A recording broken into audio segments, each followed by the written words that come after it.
right, well, so we are going to keep going, and Tony, you're going to talk about a very cold place. Okay, yeah. Okay, so before I fell into media, I spent 4 or 5 years leading polar expeditions. So I thought today I would share some simple hacks to get you all to the North Pole. So, firstly, the plane that will get you most of the way there is this. It's run by an airline, which I shit you not is called Crash Air. Their in-flight meal is some vodka and an apple, and these people are smoking as they refuel. You'll be fine.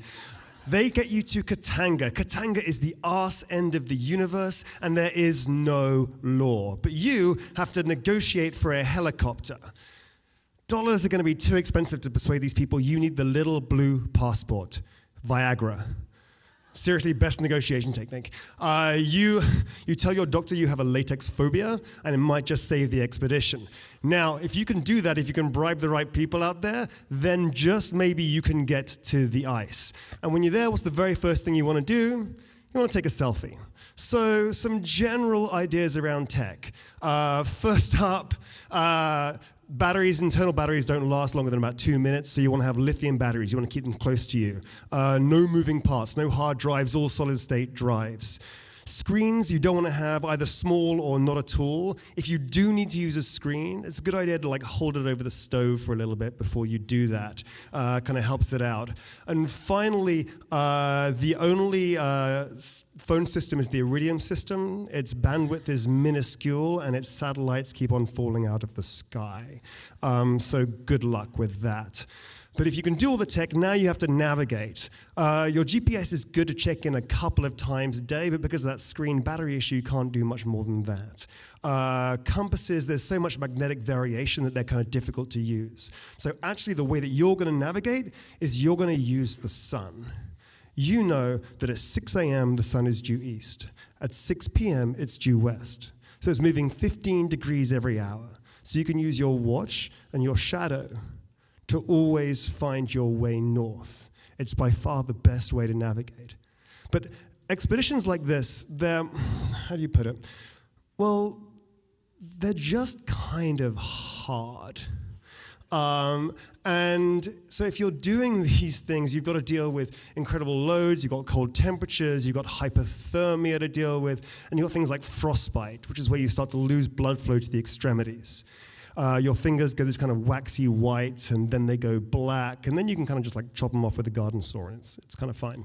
But if that starts to happen to you, if your fingers start to lose blood, then you've got to put them in the warmest place in your body, in your groin. Now, you have a problem because you can't put your toes in your groin. So you have to do the next best thing, which is put them in someone else's groin. Now, you will owe these people a favor. But it's better than never wearing flip-flops again. So if you can handle the hypothermia and the frostbite and everything else, there is still one large challenge that you have to deal with, and that would be these guys. The polar bears. It is the largest land-based carnivore on Earth. They have the world's best sense of smell. You cannot run from them. You cannot hide from them. What's more, in the cold, guns jam, flares fail, pepper spray freezes. So sometimes you just have to try and freak it the fuck out. Everything that a polar bear has ever met has run from it. You don't. You take off your skis, you put them in a cross shape above your head. They have very poor eyesight. You're mimicking an attack position. And you start walking towards them, screaming as loudly as possible. And they might just go, this is weird. I'm just going to go this way. If they don't do that, try the gun again.